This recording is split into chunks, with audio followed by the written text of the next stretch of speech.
படித்தவன் வீட்டில் விருந்து சாப்பிட்ட மகாபாவத்தை நாம் பண்ணியிருக்கோம். அதனால தான் நமக்கு இந்த தண்டனை. பற்றிடும் குறவனானோர் பிள்ளைகள் தம்பால் நோயொன்று உற்றிடில் பிறர் தம்மை கொண்டு உறுதுயர் செய்தும் தீர்ப்பல். இப்போ குழந்தைக்கு ஒரு கட்டி வந்துடுது. அப்போ அம்மா அப்பா என்ன பண்ணுவா? அவளால் முடிஞ்ச வரைக்கும் ஏதோ செஞ்சு பாப்பா, முடியலை, டாக்டர்கிட்ட கூட்டிகிட்டு போவார். டாக்டர் அந்த கட்டியை அறுத்தாவது குழந்தையை காப்பாற்றுங்க. அவன் கத்தி எடுத்து அறுத்தா குழந்தைக்கு வலிக்கும்னு தெரியாதா? வலிச்சாலும் குழந்தைக்கு நோய் தீர்ந்தால் போதும் என்று மற்றவனை கொண்டு கஷ்டத்தை கொடுத்தாவது குழந்தை நோயை தீர்க்கிறாள். அவ கஷ்டத்தை கொடுக்கிறது காரணம் குழந்தை நோய் தீர வேண்டும்.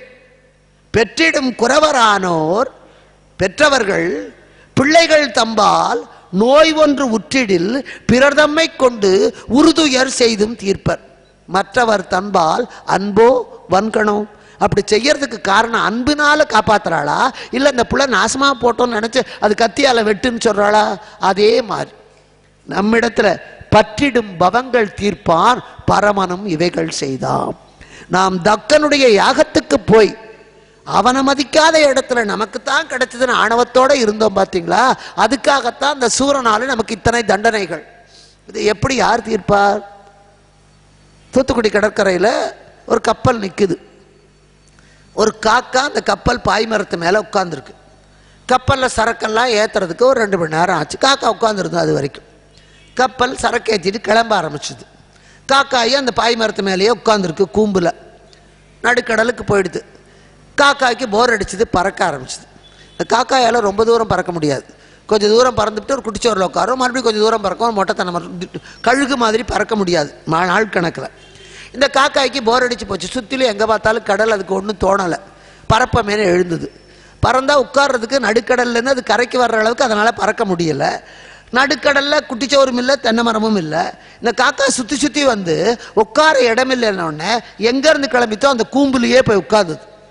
இப்போ பிரம்மா சொல்கிறான், நாமும் கூம்பாக இருந்த இறைவனை விட்டு சுற்றி பறக்கலாம்னு போனோம்.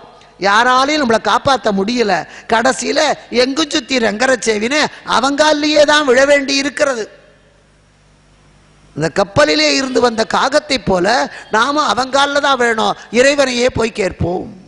சிவபெருமான்கிட்ட போய் கேட்கா, சந்திரசேகரா, இவ்வளோ பெரிய கொடுமை எங்களுக்கு நடக்கிறதே, நாங்கள் செஞ்சது தப்பு தான், பொறுத்துக்கோ. இத்தனை காலம் தண்டனை அனுபவிச்சாச்சு. அதனால் எங்களுக்கு நீ எப்படியாவது இதுக்கு விமோச்சனம் தரணும். எங்காலில் வந்து ஏன் விடுறீங்க? அப்போ கேட்கிறார்கள், சூரனுக்கு நீ தான் வரம் கொடுத்த. அவன் புத்திசாலித்தனமாக கேட்டான், என்னை யாருமே அழிக்கக்கூடாதுன்னா. இந்த யாருமே அழிக்க முடியாத எந்த ஜீவனும் உலகத்தில் கிடையாது. எல்லாமே அழிந்து தான் பிறந்து ஆகணும். அதை காட்டுவதற்காகத்தான் அவதாரத்தை மாற்றி ராமனா வந்தாலும் கூட அவன் முடிஞ்சுதான் கிருஷ்ணனா வரணும். ராமன் முடியாமல் கிருஷ்ணன் வர முடியாது.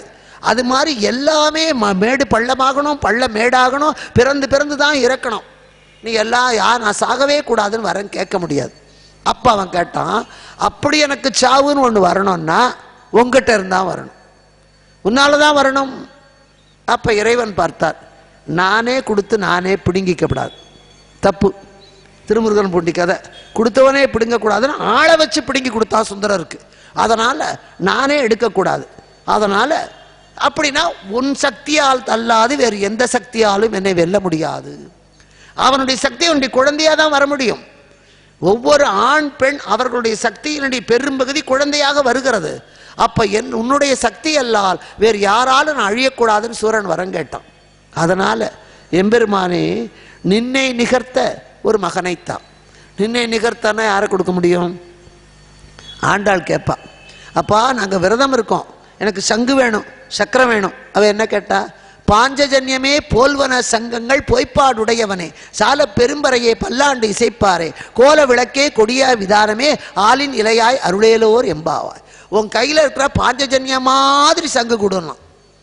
லோகநாத மாதிரி ஒருத்தர் வரணும், வர முடியாது. லோகநாதனே தான் வந்தாகணும். ஒன்று மாதிரி இன்னொன்று வர முடியாது. ஒன்றிலே இருந்து இன்னொன்று பிறக்கலாமே தவிர ஒன்றே மற்றொன்றாய் மாற முடியாது. அவர்கிட்டேருந்து ஒரு பிள்ளை வரலாம், ஆனால் முழுக்க அவர் சாயலோடையே அது இருக்க முடியாது, அவர் குணங்களோடையே இருக்க முடியாது. அதனால் உன்னை நிகர்த்த பிள்ளைன்னா சிவனை மாதிரி வரணும், உன்னை மாதிரின்னா நீயே தான் வந்தாகணும், வேற வழி இல்லை. அதனால் ஈசனே அவன் ஆடலால் மதலையாகினன் கண்டாய். சிவபெருமான் வேற, முருகன் வேற இல்லை.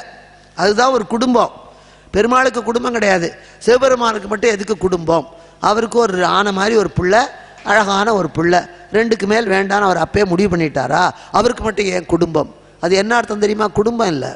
விளக்கேற்றி வைக்கிறீங்க, விளக்குலேருந்து ஒரு சுடர் வருது. அந்த சுடரில் என்னெல்லாம் இருக்குது? சுடரில் வெப்பம் இருக்குது, அதில் ஒளி இருக்குது, அதை சுற்றி ஒரு சிகப்பாக ஒரு படர் இருக்குது. இத்தனையும் சேர்ந்தாத்தான் அந்த விளக்கு. சுடரே சிவபெருமான். அந்த தீபத்திலேருந்து வர்ற சுடர் சிவபெருமான். சூடு பராசக்தி, திடமார் வெம்மை கணநாதன், படரொளியே கந்தவேளாகும். அதிலிருந்து வர்ற ஒளி முருகன், அதிலிருந்து வர்ற சூடு பிள்ளையார், அங்கே சூடு பராசக்தி, அதிலிருந்து வர்ற அந்த செம்மை இருக்கிறதே அது பிள்ளையார், அதிலிருந்து வர்ற ஒளி இருக்கிறதே அது முருகன். இது எல்லாம் சேர்ந்து அடங்கி இருக்கிறது அது சிவபெருமான். ஒளி இல்லாத விளக்கு இல்லை, சூடு இல்லாத ஒளி இல்லை. விளக்கேற்றி வச்சா சுடாத விளக்கு இருக்கா? அணைஞ்சாத்தான். எரியிற விளக்கில் சூடு இருக்கும். சூடு இல்லாத சுடர் இல்லை, வெம்மை இல்லாத சுடர் இல்லை, அதில் ஒளி இல்லாத சுடர் இல்லை, செம்மை நிறமில்லாத சுடர் இல்லை. ஒரு நிறமும் இருக்குது, வெப்பமும் இருக்கிறது, ஒளியும் இருக்கிறது, எல்லாம் சேர்ந்த சுடர். அந்த வெப்பம் பராசக்தியாக வந்தா, அந்த வடிவம் இருக்கிறதே, நிறம் இருக்கிறதே அது பிள்ளையாராக, அதிலிருந்து வருகிற ஒளி இருக்கிறதே அது முருகனாக, எல்லாம் சேர்ந்தது தான். அதனால் சிவகுடும்பம் என்பது தனித்தனி அல்ல. அதனால தான் ஈசனே அவன் ஆடலால் முதலையாயினன் கண்டாய். கந்தபுராணத்தில் பின்னால் சூரபத்மனுக்கு அவன் தம்பி சிங்கமுகன் சொல்லுவான். அவன் வேற இவன் வேற இல்லடா, அது பின்னால் பார்ப்போம். இப்போ கேட்குறான், நின்னை நிகர்த்த ஒரு மகனை கொடு. நீ பாட்டு இங்கே கண்ணை மூடிட்டு தவம் பண்ணிகிட்டு இருக்க, அவள் பாட்டு அங்கே உட்காந்து வீட்டை மொழிகிட்டு இருக்கிறா. நீங்கள் 2 பேரும் கொடுத்தன நடத்தினா தானே ஒரு குழந்தை பிறக்கும், குழந்தை பிறந்தா தானே அது சூரபத்மனை கொல்லும், கொன்னா தானே எங்கள் கஷ்டம் தீரும். ஐயா, கல்யாணம் ஆனால் பிரயோஜனம் இல்லை. கல்யாணம் ஆன பிறகு 2 பேரும் நன்றாக வாழுகிறீர்கள் என்பதற்கு அதுக்கு பின்னாடி ஒரு குழந்தை பிறந்தா தான் நீங்கள் 2 பேரும் இணைந்து வாழுகிறீர்கள் அர்த்தம். சிவமும் சக்தியும் இணைந்து நின்னை நிகர்த்த ஒரு முதலையைத்தா எம்பெருமான் சொன்னார். என்னிடத்திலே இருந்து ஒரு குழந்தை பிறந்து அது அவுணராதிகளை காதும். அந்த ஒரு குழந்தை பிறந்து அது இம்மென முறைக்கு முன்னே அந்த அசுரர்களை அழிக்கும், நீங்கள் கவலை இல்லாமல் போங்கள்னார். எப்படி குழந்தை பிறந்தது? உலகியல் மாதிரி மறுபடியும் பார்வதியும் பரமசிவனும் சேர்ந்து தாம்பத்தியம் நடத்தித்தான் அந்த குழந்தை பிறந்ததா? தெரியாது.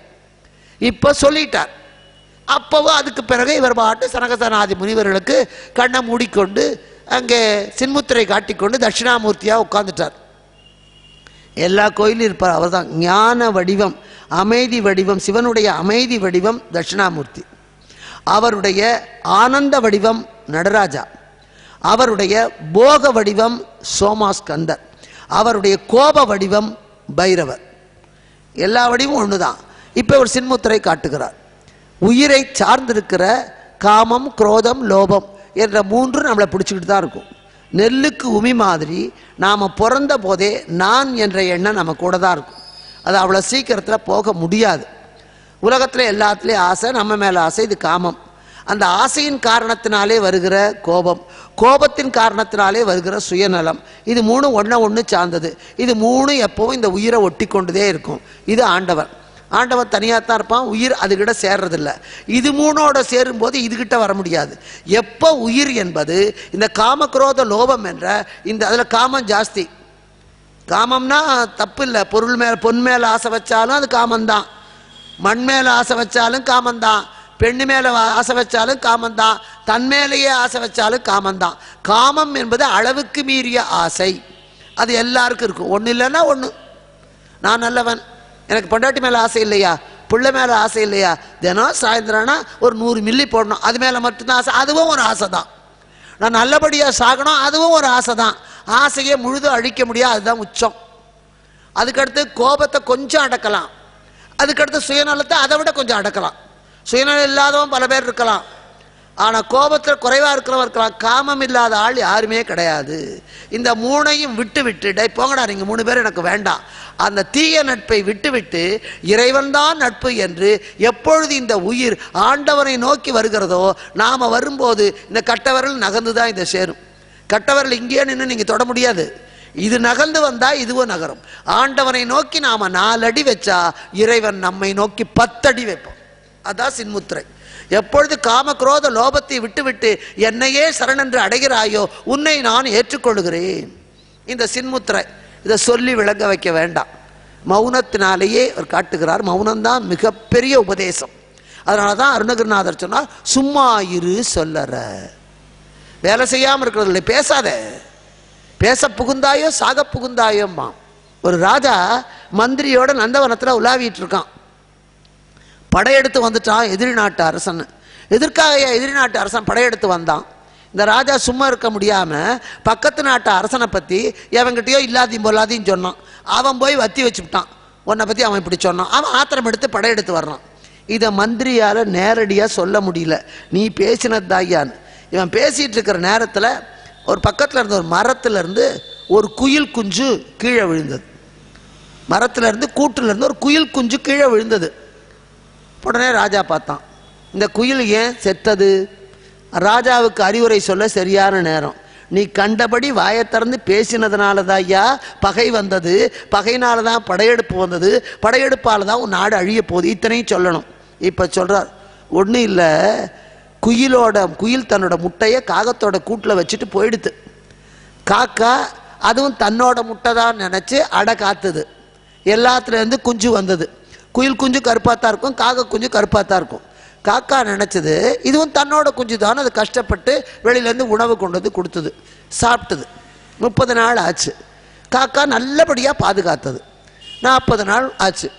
இந்த குயில் சும்மா இருக்க மாட்டாமல் அந்த குஞ்சு குக்கு குக்குன்னுது. காக்காயாக இருந்தால் காக்கான்னு கத்தியிருக்கணும், இது குயில் குஞ்சு குக்குன்னுது. காக்கா பார்த்தது, இது என்னடா நம்ம குழந்தை மாதிரி இது கத்தலையே, இது குக்கு குக்குன்னு கத்துது, இது கண்டிப்பாக நம்ம குழந்தை இல்லை, வேற ஏதோ மாறி வந்துடுத்து, ஆஸ்பத்திரியில் குழந்தைய மாற்றிட்டாங்க போல இருக்கு நினச்சிது. அந்த குயில் குஞ்சை கூட்டை விட்டு தள்ளி விட்டுருது காக்கா. இப்போ சொல்கிறான், அது பேசாமல் இருந்தால் ஒழுங்காக இருக்கும். வாயை திறந்ததுனால தான். வாய் என்பது பேசுவதற்காக மட்டுமல்ல, பேசாமல் இருப்பதற்காகவும் தான். நீ பேசினதுனால தான்டா ஆபத்து, குயில் கூவினதுனால தான் சாவு. அது பேசாமல் இருந்தால் காக்கா காப்பாற்றிருக்கோம். அதனால் மௌனம் என்பது தான் நம்மை காப்பாற்றக்கூடிய மிகப்பெரிய கவசம். அதுதான் மிகப்பெரிய ஞானம். எப்போ பேசணும், எதை பேசணும், யார்கிட்ட பேசணும் தெரிஞ்சால் அதை விட ஞானம் வேறு ஒன்றும் இல்லை. நம்ம பேசக்கூடாது, பேசி யார்கிட்ட பேசக்கூடாதோ அவங்ககிட்ட, அவன் யாருன்னு நமக்கு தெரியாது, நம்ம அவங்ககிட்டயே போய் அடுத்தவனை பற்றி சொல்லுவோம். கடைசியில் பார்த்தா அவன் இவனோட சித்தப்பன் பையனாக இருப்பான், கொஞ்சமாக இருப்பானா நமக்கு யாருன்னு தெரியாமல். அதனால் இங்கேயும் மௌனம், சும்மா இரு சொல்லற. நீ மௌனமாக இருந்தால் உன்னுடைய எண்ணத்தை அகநோக்கிலே வைத்தால் அறிவு பெருகும். இப்போ நான் ராத்திரியில் படுத்தா சுயநலத்துக்கு சொல்ல, பகல் பூரா படிச்சுட்டு பகல் பூரா பேசிக்கிட்டு இருப்பேன், எதையாவது சொல்லிக்கிட்டே இருப்பேன், அது இது ஏதாவது. இரவு நேரத்தில் கண்ணை மூடினாலும் தூக்கமே வராது. மனசுக்குள்ள கந்தபுரான பாட்டு ஓடும், அது பாட்டு ராமாயண பாட்டு வரும், அதில் இந்த வரி மறந்து போச்சே, இந்த வார்த்தை மறந்து போச்சே, இது தூங்கினதா அர்த்தம், விடிய விடிய இதே கதை தான். விடிஞ்ச எழுந்தால் எனக்கு தூங்கின மாதிரியே இருக்காது. அது என்னமோ அது வியாதி. டாக்டர்கிட்ட சொன்னால் அது உங்களை திருத்தவே முடியாதுங்க. ஏன்னா நினைப்பு உள்ளுக்குள்ளே நினைக்கிற போது அது நமக்கு மூளைக்கு ஏறும். வெளியே சொல்லும்போது மூளைக்கு போகாது, வெளியில் போயிடும்.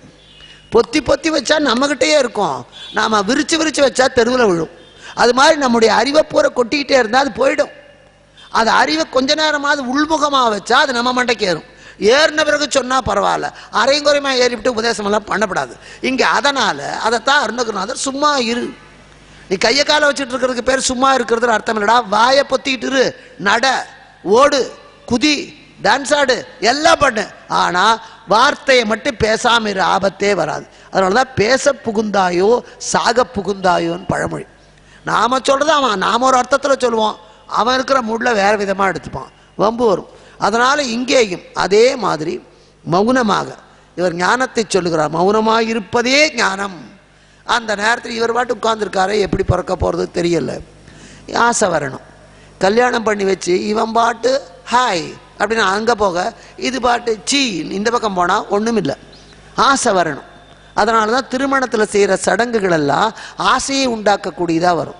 கல்யாண பொண்ணுக்கு சிகப்பு நிறத்தில் பட்டுப்புடவை வாங்குவோம், கூரைப்புடவை அரக்கு கலரில் தான் இருக்கணும், இது சட்டம்.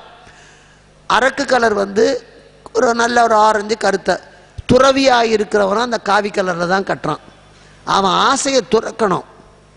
கல்யாண பொண்ணுக்கு ஆசை வரணும். ஆசை வந்தால் தான் இல்லறம் செழிக்கும். அவன் ஆசையை திறந்தாத்தான் துறவரம் செழிக்கும். ஆனால் 2 கலரும் சிவப்பு தான். ஏன்? அவனுக்கு ஆசை வரணும், துறவிக்கு ஆசை வரணும். என்ன ஆசை? தன்னை பற்றிய ஆசையை விட்டு விட்டு உலகமே வாழ வேண்டும் என்ற பரந்த ஆசை அவனுக்கு வரணும். தனக்காக வாழ வேண்டும் என்ற ஆசையை விட்டு உலகத்துக்காக வாழ வேண்டும் என்ற ஆசை வரணும். ஆசையை துறக்க வேண்டும் என்ற புத்தருக்கு ஆசையை துறக்க வேண்டும் என்ற ஆசையாவது இருந்தது. அந்த ஆசை நல்ல ஆசை. நமக்கு நினைச்சா அது கெட்ட ஆசை. இந்த பொண்ணுக்கு ஆசை வரணும், வெத்தலையை போட்டால் ஆசை வரும். வெத்தலை ஆசையை தூண்டக்கூடிய சக்தி உண்டு. அதனால தான் கல்யாண வீட்டில் வெத்தலை பாக்கு. கல்யாணத்தை பார்க்குறவன் பல பேருக்கு அன்றைக்கி ஆசை வந்து விட்டு போனவங்க கூட பொண்டாடி தேடிட்டு போகிறவன் இருக்கான். அதனால் ஆசை வரணும். அதனால தான் பழைய கதையில் பார்த்தீங்கன்னா கல்யாணம்னா பெண்டாட்டி வெத்தலை மடித்து புருஷனுக்கு கொடுத்தா. அது மற்ற நாளில் கொடுக்குறாளோ இல்லையோ, கல்யாணம் அன்னைக்கு ராத்திரியாவது கொடுப்பா. அன்னைக்கு அவனுக்கு ஆசை வந்தால் தான் இவன் குடும்பம் நடக்கும். அவன் பாட்டு உட்காந்து வள்ளலார் புஸ்தகத்தை படிச்சுக்கிட்டு திருவாசகத்தை படிச்சுக்கிட்டு வள்ளலார் மாதிரி உட்காந்துருந்தா வாழ்க்கை வீணாக போயிடும். ஆசை வர வேண்டும். அந்த ஆசையை தூண்டக்கூடிய சக்தி நாதஸ்வர வாத்தியத்துக்கு உண்டு. நாதஸ்வரத்துக்கு ஒரு மங்களத்தை கொடுத்து மனதை அமைதிப்படுத்தி நம்மை நல்லதை செய்ய தூண்டக்கூடிய சக்தி நாதஸ்வரத்துக்கு உண்டு. அந்த தவில் அடிக்கிற அடியில் நம்மக்கிட்ட இருக்க கெட்ட எண்ணங்கள்லாம் அடிச்சுக்கிட்டு ஓடி போயிடும். அதனால தான் வாழை மரத்தை கட்டும்போது வாழையடி வாழையாக ஒரு வாழை இருந்தாலும் அதனுடைய கீழே இருந்து இன்னொரு வாழை வரும்.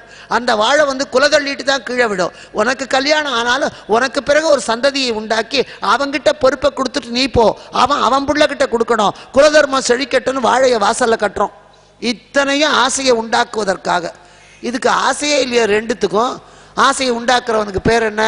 மன்மதன். வாரியார் சுவாமிகள் அழகா சொல்வார், மன்மதனுக்கு காமன் பேர் தமிழில். வடமொழியில் மன்மதனுக்கு காமன், தமிழே காமன். காமன் என்றால் நல்ல தமிழ் சொல். அதையே ஆங்கிலத்தில் காமன் என்றால் பொது. மற்றதுலாம் ஆண்பால் பெண்பால் சொல்லலாம். டீச்சர் என்றால் அது ஆணாக இருந்தாலும் டீச்சர் தான், பொண்ணாக இருந்தாலும் டீச்சர் தான். கலெக்டராக இருந்தால் ஆணாக இருந்தாலும் கலெக்டர் தான், பெண்ணாக இருந்தாலும் கலெக்டர் தான். இது காமன் ஜெண்டர்னு பேர். தனித்தனியாக வராது. எல்லாத்துக்கும் ஆண் பெண் சொல்ல முடியாது. சிலதுக்கு தான் சொல்ல முடியும். பாய்னு சொன்னால் கேர்ள்னு சொல்லலாம், ஃபாதர்னு சொன்னால் மதர்னு சொல்லலாம். ஆனால் கலெக்டரில் லேடி கலெக்டர் ஜென்ட்ஸ் கலெக்டர் கிடையாது. அது காமன் ஜெண்டர், பொது. அந்த வேலை பொது. அது மாதிரி மன்மதன் எல்லாருக்கும் பொது, வேறையாக இருக்கலாம். ஆனால் ஆசை பொது. ஆணுக்கும் பொது, பெண்ணுக்கும் பொது.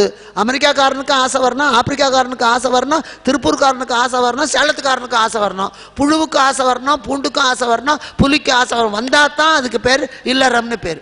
இப்படி எல்லாருக்கும் ஆசையை தூண்டுகிறவன் மன்மதன், காமன். இவங்க ரெண்டு பேருக்கு ஆசை வரல. அந்த ஆசையை தூண்டி விடணும்னு அவன் இன்னைக்கு மாதிரி மாத்திரையை தேடி போல. ஆசை இல்லாதவனுக்கு மாத்திரை விளம்பரம் இல்லை. ஆசையை தூண்டக்கூடிய மன்மதன்கிட்ட போனார்கள். அப்பா நீ தான் போய் பரமசிவனுக்கு ஆசையை உண்டாக்கணும். அவன் சொன்னான், ஏயா உலகத்தில் வேற யாரும் கிடைக்கலையா? அந்த ஆள் எங்கிட்ட இருக்கிறது எனக்கு என்ன ஆயுதம்? கரும்பு எனக்கு வில்லு. அதில் பூட்டி இருக்கிற பானம் 5 மலர்கள். அதில் கட்டியிருக்கிற நான் வண்டு. வண்டு வசந்த காலத்தில் தான் வரும், மலர்லேருந்து தேன் எடுக்கும். கரும்புக்கு இன்சுவை உண்டு, அது தேனாக மாறி எல்லாருக்கும் கொடுக்கும். மலருக்கு மயக்கிற சக்தி உண்டு. அவனுடைய தேர் தென்றல். அந்த தென்றல் தேருக்கு வாகனம் கிளி. இத்தனையும் ஆசையை தூண்டக்கூடிய பொருள்கள். இப்போ சொல்கிறான், அவன் சிரிச்சா 3 புறமும் எரிஞ்சு போச்சு. சிரித்து புறமெரித்த திரிபுராந்தகர். அவன் நெற்றிக்கண்ணால் பார்த்தா எங்கே வேணாலும் பற்றி எரியும். அவன் கையில் நெருப்பையே கையில் வச்சுருக்கான். அவனுக்கு கையும் நெருப்பு, கண்ணும் நெருப்பு, உடம்பே நெருப்பு. சுடுகாட்டிலே ஆடிக்கிட்டு இருக்கான். இப்படி கையும் கதிரார் நகையும் மெய்யும் தழலாம் விமலம் தன்னில். அப்படிப்பட்ட நெருப்பாக இருக்கிறவங்கிட்ட நான் இந்த கரும்பையும் அரும்பையும் சுரும்பையும் எடுத்துக்கிட்டு அங்கே போனேன்னா என் தென்றல் காற்று போனாலும் நெருப்பு இன்னும் கொஞ்சம் பக்கு பக்குன்னு பற்றிக்கும். இதோடு அங்கே போனால் அந்த மலர் நெருப்பு பட்டு வாடி போயிடும், கரும்பு நெருப்பு பட்டு எரிஞ்சு போயிடும். இது ஒன்றும் அங்கே நிற்காது. மெய்யும் தடலாம் விமலர் முன்னே சென்றால் உய்யும் வகை உண்டோ?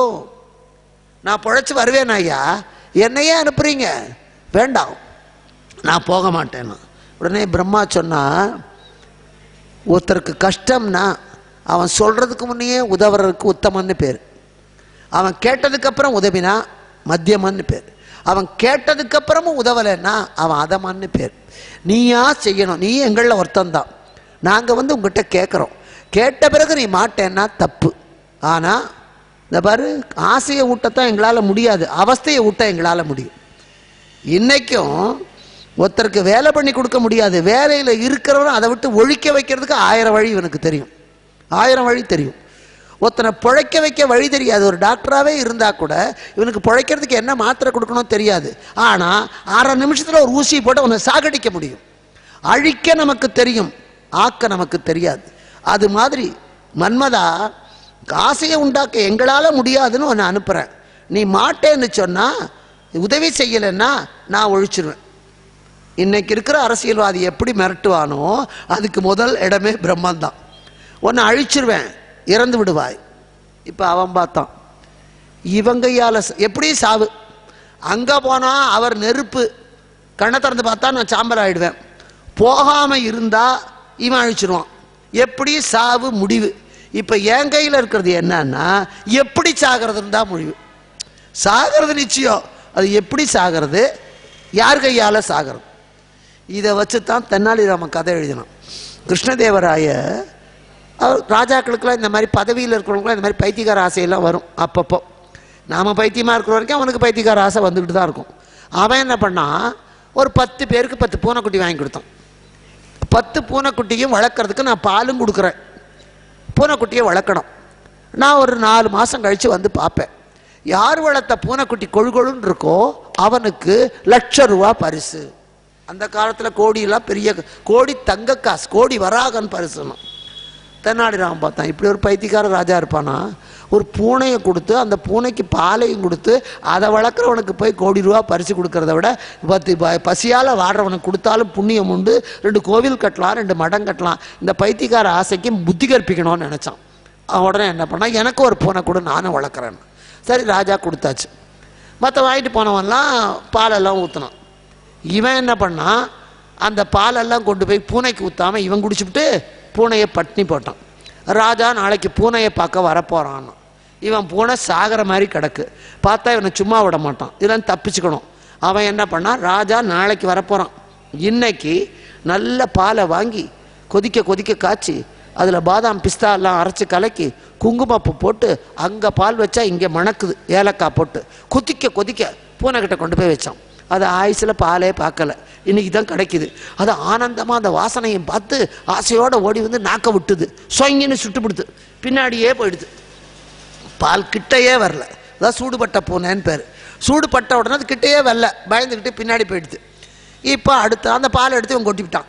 ராஜா அடுத்த நாள் வந்தான், எல்லா பூனையும் போய் பார்த்துட்டு வந்தான், எல்லாம் கொழுகொழுது. தென்னாலிராமன் பூனையை பார்த்தா அது அப்படியே உசுரை கையில் பிடிச்சிட்டு உட்காந்துருக்கு.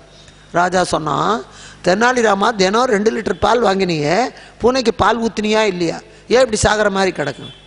ஊற்றினேன் மகாராஜா, அந்த பூனை பாலை குடிக்க மாட்டேங்குதான். ஏன்னா பைத்தியகாரத்தனமாக இருக்குது, பால் குடிக்காத பூனை உலகத்தில் எங்கேயாவது உண்டா? யார்கிட்ட கதை விடுறேன், நீங்கள் வேணால் பாருங்கள். இவன் ராஜா எதிரில் பாலை கொண்டு போய் வச்சான். அது நேர்த்தி சூடுபட்ட பாலை குடித்து சுட்டுக்கிட்ட பயம். இது பாலை பார்த்தோன்னே அது பின்னாலேயே ஓடுது, கிட்டையே வரல. இப்போ தென்னாலிராமன் சொன்னான், பார்த்தீங்களா, நான் தினமும் பாலை வைப்பேன், இந்த பூனை குடிக்காது. இது கவர்மெண்ட்லேருந்து கொடுக்குற பால், கவர்மெண்ட் சொத்தை நாசம் பண்ணக்கூடாது, தண்டனை கிடைக்கும். மகாராஜா கொடுக்குற பாலை பூனை கொடுக்காம நான் தெருவில் கொட்டினேன்னா அது ரொம்ப தப்பு. சாக்கடையில் கொட்டினா அது ராஜ துரோகம். சாக்கடையில் கொட்டுவானே, என் வயிறும் சாக்கடை தான், அங்கே கொட்டுறதுக்கு பதிலாக அந்த பாலெல்லாம் என் வயிற்றுல கொட்டிக்கிட்டேன், இவன் குண்டாயிட்டான். ராஜா எப்படி, இவன் செஞ்சது தப்புன்னு தெரியும், ஆனால் அவன் சொன்ன விதத்தில் அவனை தண்டிக்க முடியலை.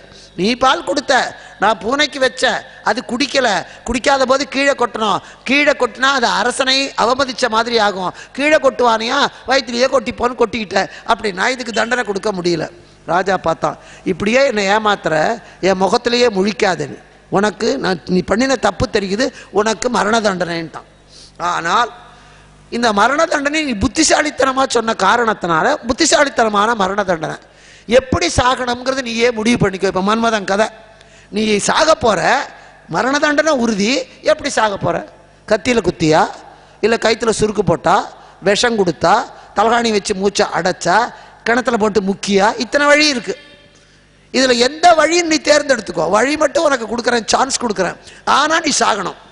தென்னாலிராமன் பார்த்தான், நான் சாகணும், ஆமாம், எப்படி செத்தாலும் எப்படி வேணால் சாவு, ஆனால் சாகணும். உடனே சொன்னான், எந்த வழியானாலும் எந்த வழி மகாராஜா, எனக்கு 90 வயசாகி நான் கிழவனா போய் அதுக்கு பிறகு நான் சாகணும், அப்போ செத்து போயிடுவேன், அதுவும் வழிதான். முதுமை அடைஞ்சு சாவதும் ஒரு வழிதான். நான் முதியவனாய் போய் கிழவனா போய் எல்லாத்தையும் அனுபவிச்சுட்டு அப்போ சாகணும். ராஜா இப்படி மாட்டேம்மா, நீ எப்படி சாகணும்னு தேர்ந்தெடுத்துக்கிட்டான். நான் சாகிறேன், நான் ஒன்றும் வாழலை, ஆனால் கிழவனாயிட்டு சாகிறேன். ராஜா விட்டான் போடான். இப்படி மன்மதனுக்கு பெருந்த கேள்வி, நீ சாகணும், அது பிரம்மன் கையாலையா சிவபெருமான் கையாலையா, முடிவு நீயே பண்ணிக்கோ.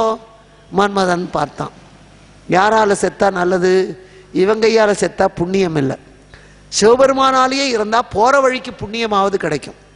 பல பேருக்காக நம்ம தியாகம் பண்ணோம். சாவு, கேன்சர் வந்து, அல்லது தப்பான ஒழுக்கங்கெட்டு, எய்ட்ஸ் வந்து பாயில படுத்து சாகிறதும் சாவு தான். நாட்டை காக்கிறதுக்காக எல்லைக்கு போய் பரிபடர்ந்த இமயமலையில் போனஸ் கேட்காம, இன்க்ரிமெண்ட் கேட்காம, கட்டின பொண்டாட்டியை பார்க்காம, தன்னுடைய மனைவியின் வயிற்றிலே நாம் வரும்போது இருந்த 3 மாத கரு, பிறந்த 6 வயசு குழந்தையாயிருக்கும், குழந்தை முகத்தை பார்க்கணுங்கிற எண்ணம் கூட இல்லாமல் நாடு வாழ வேண்டும் என்று போர் செய்து உயிரை விடுகிறானே, அதுவும் சாவுதான். 2 ஒண்ணா இல்லையே. அது வீர மரணம், தியாக மரணம். இது சோக மரணம் கூட இல்லை, இது கேவலமான மரணம்.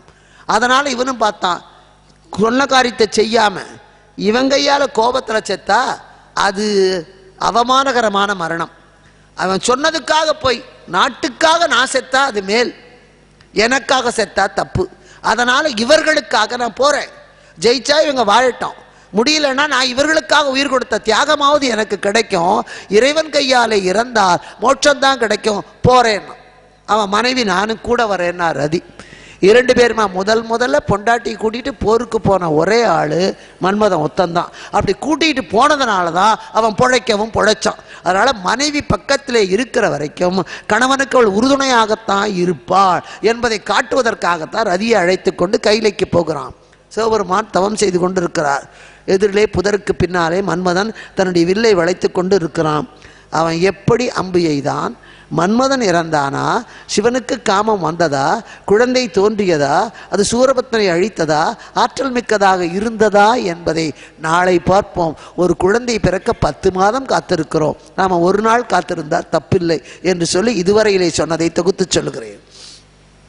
இங்கே இறைவனுடைய ஆணைப்படி தாட்சாயணியாக இருந்தவள் நாமம் நீங்கி ஹிமவானுக்கு மகளாக பிறக்க அவன் வளர்த்து வர 5 ஆண்டு பருவத்திலே அம்பிகை இறைவனை குறித்து தவம் செய்ய போக, அம்மா உன்னாலே முடியாது உமா என்று அழைக்க, ஈசனை காப்பன் அல்லால் பிறரால் தம்மால் நம்மை காப்பதென்பது அரிது என்று இறைவி சொல்லி தவம் செய்ய போக 7 ஆண்டுகள் கடுமையான தவம் செய்ய, அந்த தவத்தை சோதிப்பதற்காக சிவபெருமானே முதியவர் கோலத்திலே வர, அவருடைய தோழியான விமலை ஆசனம் அளிக்க, அவர் யார் இங்கே தவம் செய்கிறாள் என சொல்ல இறைவி அழைத்து வர, எதற்காக இந்த தவம் என கேட்க, சர்வேஸ்வரனே நாயகனாக வர வேண்டும் என்பதற்காகத்தான் இவள் தவம் செய்கிறாள் என்று தோழி சொல்ல, இறைவன் சிரித்து போயும் பரமசிவனையாய் ஏற்றுக்கொள்கிறாய், அவனுக்கு இருக்க விடமில்லை, உறவில்லை, உடுத்த உடை இல்லை, உத்தியோகமும் இல்லை, அப்படிப்பட்ட ஆண்டி பரதேசியை ஒரு பைத்தியக்காரனையா நீ ஆசைப்படுகிறாய் என சொல்ல, அதை கேட்ட பார்வதி 2 செவிகளையும் கைகளால் பொத்திக்கொண்டு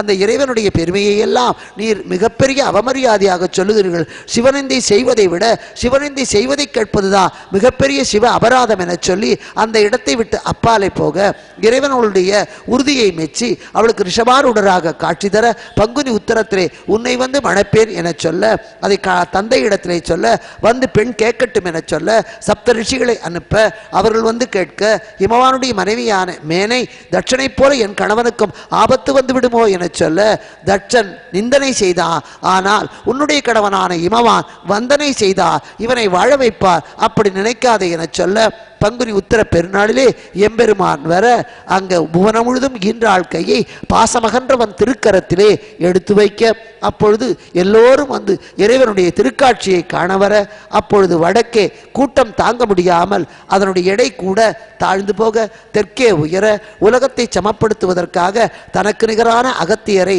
தெற்கே அனுப்ப, அவருக்கு தமிழையும் உபதேசித்து அனுப்ப, அவர் தெற்கே வந்து பொதிகமலையிலே தங்கி தமிழையே வளர்த்து கொடுக்க, அந்த தென்பாண்டி மண்டலத்திலே தமிழ் கொலுவீற்றிருந்த முதல் சங்கமாக அகத்தியரே முதல் நூலான அகத்தியத்தை எழுதும் அளவுக்கு இருக்க, இங்கே திருமணம் முடிய 2 பேருமாக கிளம்பி போக, இறைவன் கைலையிலே அமர்ந்து சனகசனாதி முனிவர்களுக்கு ஞான தீட்சையை சின்முத்திரையாக காட்டிக்கொண்டு மௌனத்திலே அமர, இறைவியோ இறைவனுக்கு பணிவிடை செய்து கொண்டு எட்டத்திலேயே இருக்க, இதை கண்ட அந்த தேவர்களெல்லாம் அன்னைக்கு சூரபத்மனாலே நாங்கள் துன்பப்பட்ட போது, உன்னை சரணடைந்த போது என்னிடத்திலே ஒரு மகன் தோன்றி அந்த சூரனை வதைப்பான் என சொல்ல, உன்னை நிகர்த்த ஒரு மகனை கொடு என நாங்கள் கேட்க, நீ பிறப்பான் உரிய காலத்திலே சூரன் அழிவான் என்று சொன்னாய். திருமணம் முடிந்தும் கூட இனி சூரன் முருகன் எப்பொழுது, குமரன் எப்பொழுது பிறப்பான் என இவர்கள் வேண்டிக் கொள்ள, ஆனால் இறைவனோ உரிய காலத்திலே வருவான் என்பதோடு நிறுத்திக்கொள்ள, அவனுக்கு ஆசையை தூண்டுவதற்காக மன்மதனை அழைக்க, அவனோ கையும் விழியும் அவனுடைய மெய்யும் தடலாக இருக்க, அப்படிப்பட்ட குற்றமே இல்லாத விமலன் முன்னாலே என்னை போகச் சொன்னால் விளக்கின் முன்னாலே சிக்கிய விட்டிலை போல நான் அழிந்து போவே, நான் இதற்கு போக முடியாது என சொன்ன பிறகு செய்தால் அது மத்தியமம்